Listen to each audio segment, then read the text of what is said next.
నమస్తే, welcome to V3 news. లక్ష్యం సమాజహితం. Intermediate exams గురించి డిస్కస్ చేయడానికి Arunodaya degree college English lecturer Phanindar Prasad గారు మనతో పాటు ఉన్నారు.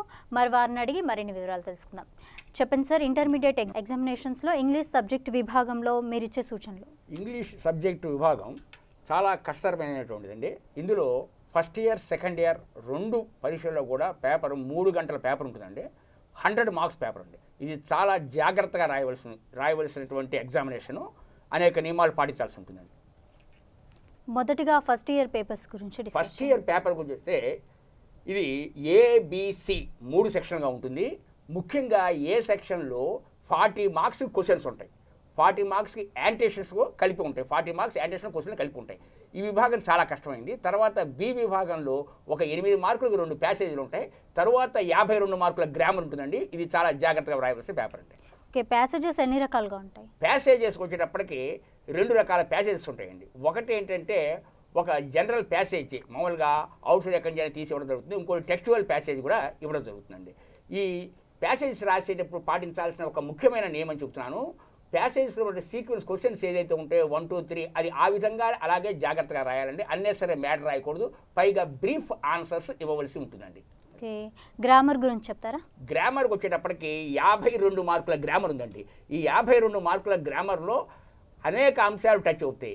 Active voice, passive voice, identify the parts of speech, question tags, degrees of comparison and synthesis of sentences, correction of sentences, ఇలా అన్ని రకాల గ్రామర్ స్ట్రక్చర్స్ వాళ్ళు ఆన్సర్ చేయవలసి ఉంటుంది. చాలా క్లిష్టమైన అంశం, చాలా జాగ్రత్తగా రాసుకోవాలి. ఓకే, ఫస్ట్ పేపర్లో అత్యంత క్లిష్టమైన అంశాలు ఏంటి? ఫస్ట్ పేపర్లో అత్యంత క్లిష్టమైన అంశం ట్రాన్స్క్రిప్షన్ అవుతుందండి. ఈ 3 చాలా కష్టమైన అంశాలని చెప్పి తెలియజేస్తున్నాను. ఓకే, పై చార్ట్ గురించి చెప్తారా? పై చార్ట్కి వచ్చేటప్పటికి ఇది ఒక గుండ్రటి చార్ట్ లాంటిది ఇచ్చి అందులో ఒక రాష్ట్రంలో ఉన్న వర్షపాతాలు, ఏ రాష్ట్రంలో ఎంతంత వర్షపాతాలు ఉన్నాయి, ఒక రాష్ట్రంలో ఉన్న బొగ్గు గనులు ఎలా ఉన్నాయి, ఇలా ఇది ఒక చార్ట్ లాగా ఇస్తాండి. అయితే ఇక్కడ ఒక ఆపర్చునిటీ ఏంటంటే మంచి ఛాన్స్ విద్యార్థులకు పారాగ్రాఫ్గా రాసే అవకాశం ఉంటుంది. కొన్నిటికి అంటే 6 అని ఉంటుంది.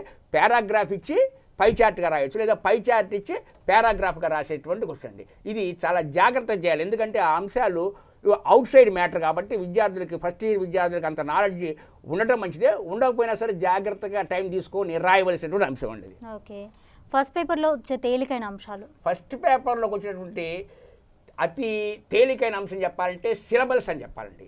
ఈ సిలబల్స్ అనేవి ఇవి 4 రకాలుగా ఉంటాయండి. ఇవి అందరికీ తెలిసినవే. అయితే ఇక్కడ చిన్న మిస్టేక్ చేస్తున్నారు కాబట్టి దీన్ని పాయింట్ అవుట్ చేసి చెప్తాను.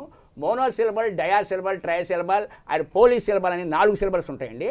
ఇది కొంతమంది విద్యార్థులు ఒక మిస్టేక్ చేస్తుంటారు. 1 సిలబల్ 2 సిలబల్ అని రాస్తారండి. అలా రాయకూడదు. ఈ సిలబల్స్ని గమనించి జాగ్రత్తగా అవి ఏ సిలబల్ అయిందో అది మాత్రమే రాసి మంచి మార్కులు పొందాలి. మరొక అంశం ఏంటంటే ఇక్కడ ఇంకొక అంశం, తేలికైన అంశం ఉందండి. ఆడ్ సౌండ్స్ అంటే ఒక 4 వర్డ్స్ ఇచ్చి అందులో డిఫరెంట్ వర్డ్ ఏదైతే ఉందో ఆ డిఫరెంట్ వర్డ్ని సౌండ్ని కనిపెట్టి రాయటం ఉంటుందండి. ఇవి కొంచెం బాగా తేలికైన అంశాలు అనమాట.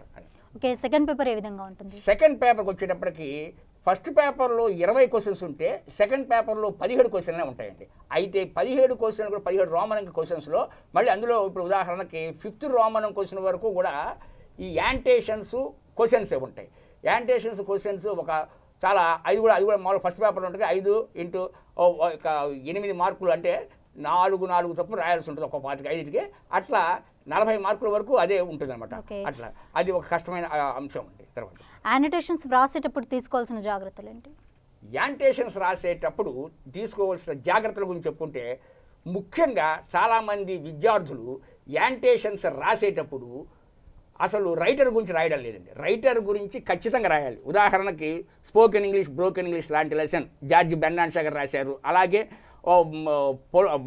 ఏది విలియం షేక్స్పియర్ రాసినటువంటి పోయం ఒకటి ఉంది, పొలోమస్ క్యారెక్టర్ గురించి, సరోజిని నాయుడు, అలాగే పరిగి, ఇలా వివిధ రకాల రచనలు ఫస్ట్ ఇయర్లో అయితేనేమి సెకండ్ ఇయర్లో అయితేనేమి యాంటేషన్స్ రాసే విద్యార్థులు గమనించవలసిన ముఖ్యమైన సూత్రం ఆ రైటర్ ఎవరైతే ఉన్నారో మన పరిగి రాశాను, ఉదాహరణకి ఒట్టిగూడి అళవార్ స్వామి రాశారు. ఇలా ఆ రైటర్ గురించి చక్కటి వివరాలు, వాళ్ళకున్న బిరుదులు ఏంటి, వాళ్ళు ఎక్కడ ఏమేమి గ్రంథాలు రాశారు, వాళ్ళ గురించి ఒక పారాగ్రాఫ్ చక్కగా రాయటం వల్ల అందులో 4 మార్కులు ఇచ్చే 2 మార్కులు పొందడం జరుగుతుంది. మరొక పొరపాటు ఏం చేస్తుంటారంటే యాంటేషన్ ఇచ్చిన సెంటెన్స్ని మినహాయించి అనేక రకాల మిగతా లెసన్లో ఉన్న మిగతా సెంటెన్స్ కనెక్టివ్ మ్యాటర్ రాస్తారు. అది కాదు, యాంటేషన్ ఏదైతే ఇవ్వడం జరిగిందో దానికి సంబంధించిన మ్యాటర్ని హైలైట్ చేసి రాస్తేనే మీరు 4 మార్కులు పొందగలరని నేను తెలియజేస్తున్నాను. ఓకే, ఎగ్జామ్స్లో క్వశ్చన్స్కి ఆన్సర్స్ రాసేటప్పుడు ఎలాంటి జాగ్రత్తలు తీసుకోవాలి? క్వశ్చన్స్కి ఆన్సర్స్ రాసేటప్పుడు ముందుగా పాటించాల్సిన నియమాలు, వాళ్ళు పంక్చువేషన్ మార్క్స్ని చక్కగా ఒక పంక్చువేషన్ చక్కగా రాయాలి. క్వశ్చన్ రాసేటప్పుడు అంతా కూడా థర్డ్ పర్సన్లోనే ఎక్కువగా రాయడం మంచిది. పారాగ్రాఫ్ రైటింగ్, పారాగ్రాఫ్ మంచిగా నీట్ పారాగ్రాఫ్ రాసి చక్కగా పంక్చువేషన్ మార్క్స్ రాయటం మంచిది అని ఉండాలండి. ఇది క్వశ్చన్కి ఇచ్చినట్టు ఆన్సర్ మ్యాటర్ని, రిలేటెడ్ మ్యాటర్ని మాత్రం ఎక్కువగా చూపించి 4 మార్కులు కాబట్టి 8 నుంచి 12 సెంటెన్స్ వరకు ఖచ్చితంగా, మినిమం 10 సెంటెన్స్ మాత్రం ఖచ్చితంగా రాసి మరి ఇంకొంచెం 2-3 సెంటెన్స్ ఎక్కువ రాస్తే మంచిదండి. అది అంతా కూడా రిలేటెడ్ మ్యాటర్, క్వశ్చన్కి సూటబుల్ ఆన్సర్ మాత్రమే ఇవ్వాలి, కానీ అనవసరం మ్యాటర్ ఇవ్వద్దని చెప్పి నేను సలహా ఇస్తున్నాను. ఓకే, సెకండ్ పేపర్లో వచ్చే అతి క్లిష్టమైన అంశాలు. సెకండ్ పేపర్లో క్లిష్టమైన అంశాలని చెప్తే ఇక్కడ ఒక విషయం అండి. ఫస్ట్ పేపర్కి వచ్చేటప్పటికి వాళ్ళు రాసే 52 మార్కుల గ్రామర్ స్ట్రక్చర్స్ కూడా 10th కనెక్షన్ ఉంటుంది, 10th చదివినే ఉంటాయి. కానీ సెకండ్ ఇయర్కి వచ్చేటప్పటికి అది స్ట్రక్చర్స్ అన్నీ కూడా కష్టంగానే ఉంటాయి. ఎందుకంటే వీళ్ళంతా ఓన్గా రాయాలి. ఓన్గా ఫస్ట్ పేపర్లో 10th చదివినే ఉండవు, వీళ్ళు ఇంటర్లో చదివినవి ఉండవు, సెకండ్ ఇయర్లో కూడా చదివే ఉండవు, ఓన్గా రాయాలి. ఓన్గా అంటే ఉదాహరణకి బార్ గ్రాఫ్ ఉంటుందండి, అలాగే ఒక బ్యాంక్ డిపాజిట్ ఫామ్ని ఫిల్ చేయమని ఇవ్వడం జరుగుతుంది. లేకపోతే ఈ విధంగా రాస్తుంది, మేక్ జ్యూస్ ఫర్ 5 persons అని ఇస్తారు. అలాగే CV, లెటర్ రైటింగ్ అన్నీ కూడా ఏదో ఒక దాంట్లో బట్టి బైహార్ట్ చేసి రాసే విధానం ఉండదు. ఓన్గా వాళ్ళంతా వాళ్ళుగా సెన్స్తో రాసే అంశాలు ఉంటాయి, ఈడియమ్స్ ఉంటాయి. ఇలా ఇవి రాయడం అనేది విద్యార్థులకు చాలా కష్టం. అంటే నేను చెప్పేది అంటే ఫస్ట్ ఇయర్ మీద సెకండ్ ఇయర్కి వచ్చేటప్పటికి విద్యార్థులకి వాళ్ళ యొక్క ఓన్ నాలెడ్జ్తో, వాళ్ళ యొక్క ఆలోచన విధానంతో రాసేటటువంటివి ఉంటాయి. ప్యాసేజీలు కూడా అదే విధంగా ఉంటుంది. అన్సీన్ ప్యాసేజీలు అవి రాయటం, టెక్స్చువల్ ప్యాసేజ్ చదివి ఉంటాయి, అన్సీన్ ప్యాసేజీలు రాయటం, ఇవన్నీ కూడా ఎక్కడ చూసినప్పుడు కూడా కష్టమైన అంశాలే. ఈ 17వ నెంబర్ వరకు, 5వ నెంబర్ వరకు, ఆ రోమన్ నెంబర్ 5 వరకు చదివిన ఉంటే 6 నుంచి మొదలయ్యి అన్ని చదవనివే ఉంటాయండి. అందులో బార్ గ్రాఫ్, టేబుల్ డయాగ్రామ్ లాంటి, టేబుల్ లాంటి, పిక్చర్ లాంటివి చదువుకొని చాలా కష్టమైన అంశాలు ఉంటాయి. ఇంకా చెప్పుకుంటుంది. అడ్వర్టైజ్మెంట్స్ ఎన్ని రకాలుగా ఇవ్వబడతాయి? అడ్వర్టైజ్మెంట్స్కి వచ్చేటప్పటికి ఒక అడ్వర్టైజ్మెంట్ ఏ విధంగా ఉంటుందంటే అండి, మామూలుగా పబ్లిక్కి సంబంధించింది స్వచ్ఛ భారత్ గురించి ఇవ్వడం జరుగుతుందండి, లేకపోతే ఇంకేదైనా ముఖ్యమైన అంశాల గురించి ఇవ్వడం జరుగుతుంది. వాటికి ఇచ్చి కింద క్వశ్చన్ ఇస్తారు, అలా రాయడం జరుగుతుంది. మరొక అడ్వర్టైజ్మెంట్స్ ఏ విధంగా ఇస్తారంటే పేపర్లో ఇచ్చిన పిక్చర్ ఇస్తారు, పిక్చర్కి ఇచ్చి దానికి సంబంధించి రాయడం జరుగుతుంది. మరొకటి CV రాసేది ఇంకో విధంగా ఉంటుంది, అడ్వర్టైజ్మెంట్, జాబ్ అడ్వర్టైజ్మెంట్, ఆ విధంగా అది ఉంటుందండి. ఓకే, బార్ గ్రాఫ్ అంటే ఏంటి, ఏ విధంగా తయారు చేస్తారు? బార్ గ్రాఫ్ అనేది ఇందులో వచ్చేటటువంటి ఒక క్లిష్టమైన అంశంగా మనం చెప్పుకోవాలండి. ఎలా అంటే ఒక రాష్ట్రంలో ఉన్నటువంటి ఒక విధానాన్ని గురించి, అంటే ఒక రాష్ట్రంలో క్రీడాకారులు ఏ క్రీడలో ఎంత శాతం ఉన్నారు, క్రికెట్లో ఎంత శాతం ఉన్నారు, కబడ్డీలో ఎంత శాతం ఉన్నారు, హాకీలో ఎంత శాతం ఉన్నారు, ఇలా బార్ డయాగ్రామ్గా ఇవ్వడం జరుగుతుంది. అది ఇచ్చిన తర్వాత కింద క్వశ్చన్స్ ఇవ్వడం. ఇది ముఖ్యంగా సెకండ్ పేపర్లో 9వ క్వశ్చన్ అండి. ఇది చాలా కష్టంగా ఉంటుంది. ఎందుకంటే కేవలం బార్ గ్రాఫే కాకుండా అక్కడ కొన్ని సందర్భాల్లో ఈ యొక్క టేబుల్స్ కూడా ఇస్తారు. ఈ టేబుల్స్ అనేవి ఏ విధంగా ఏదైనా అంశాన్ని గురించి, ఉదాహరణకి ఒకసారి Mahatma Gandhi tomb is called Raj Ghat, and Jawaharlal Nehru tomb is called Shantivanam, doctor BR Ambedkar tomb is called Chaitya Bhoomi, Jagjivan Rao tomb is called Babu Jagjivan Rao tomb Samata Sthal, అలాగే Jnanabhoomi PV Narasimha Rao tomb is called Jnanabhoomi, NTR tomb is called Buddha Purnima, ఇలా Charan Singh tomb is called Kisan Ghat, ఇలా అన్ని రకాల సమాధులు ఇచ్చి క్వశ్చన్ ఇవ్వడం కూడా ఒక మోడల్ పేపర్లో ఇటీవల రావడం జరిగింది. ఇలా ఇచ్చినటువంటి క్వశ్చన్స్ అన్నీ కూడా టేబుల్గా ఇచ్చినప్పుడు కూడా క్వశ్చన్గా వాళ్ళు ఆన్సర్ని చేయడం అనేది కష్టమైన అంశం. ఇది చాలా జాగ్రత్తగా వాళ్ళు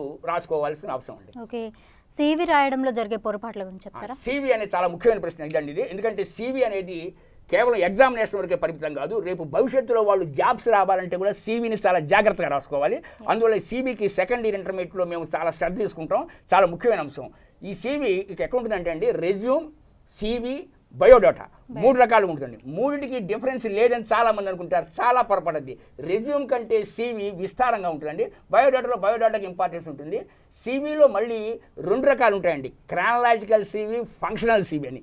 ఈ CVని బాగా గమనించి దానికి ఇవ్వవలసిన ఇంపార్టెన్స్, అంటే పూర్వం విద్యార్థి ప్రైమరీ ఎడ్యుకేషన్కి ప్రాధాన్యత ఉంది, అసెండింగ్ ఆర్డర్లో ఉండేది.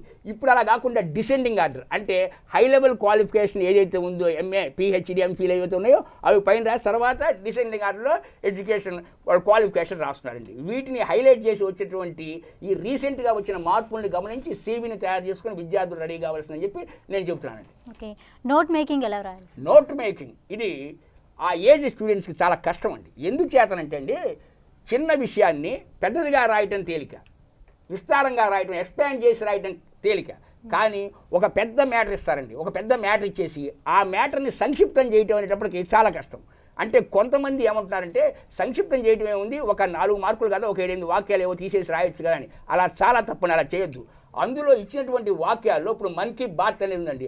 ఆ మన్ కీ బాత్ మీద మోడల్ పేపర్ ఈ మధ్య నేనే ఇచ్చే ఎగ్జామ్లో. ఆ మోడల్ పేపర్ ఆ సారాంశం మొత్తం ప్రధానమంత్రి గారి ఉపన్యాసం మొత్తం ఇస్తే అందులోని అతి ముఖ్యమైన అంశాలు తీయాలి. ప్రధానమంత్రి గారి ఉపన్యాసం ఏ అంశం పోయినా ఇబ్బంది, మళ్ళీ అన్ని రాయడానికి కోరదు. ఇటువంటి అంశాలు కొంచెం చాలా జాగ్రత్తగా, ఇప్పుడు ఉదాహరణకి ట్రంప్ నరేంద్ర మోడీ గారి సమావేశాన్ని గురించి ఒక వ్యాసం ఇచ్చారనుకోండి, ఇచ్చిన దాంట్లో అతి ముఖ్యమైన అంశాలు తీయాలంటే విద్యార్థికి చాలా కష్టం. ఇది చాలా కష్టతరమైన అంశం, దీన్ని కొంచెం సాధన చేయాల్సిందిగా నేను చెప్తున్నాను విద్యార్థికి.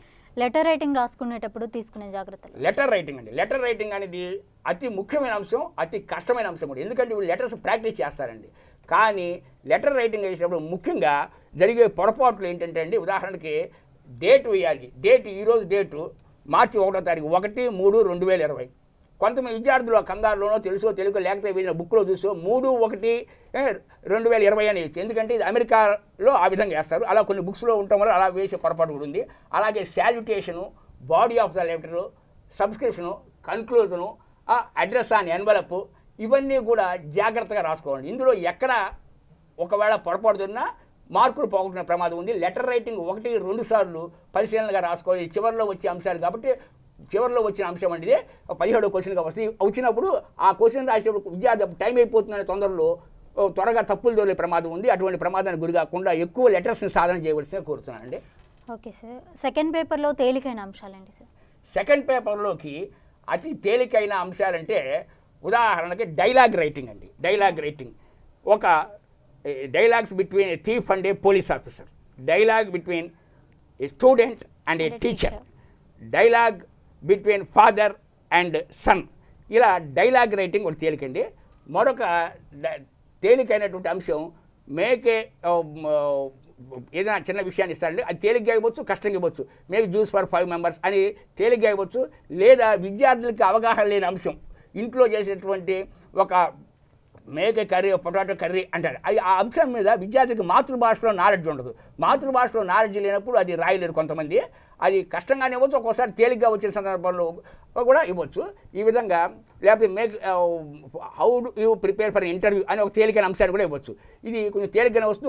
కొన్ని పేపర్లు ఇది కష్టంగా కూడా వచ్చిందండి. ఇది విద్యార్థులు కొంచెం పరిశీలనగా చేసుకుంటే ఇది ఒక 5-6 వాక్యాలు మంచిగా రాయగలిగితే మార్కులు పొందాలి. 8 వాక్యాలు రాయగలిగితే మార్కులు పొందగలరు. ఓకే. పరీక్ష రాసేటప్పుడు విద్యార్థులు చేసే పొరపాట్లు ఏంటి సార్? పరీక్ష రాసేటప్పుడు విద్యార్థులు పొరపాటు ఎక్కడ చేస్తుంటారంటే అండి, కొంతమంది రోమన్ నెంబర్ వేస్తారండి, వేసి క్వశ్చన్ నెంబర్ మర్చిపోతారు.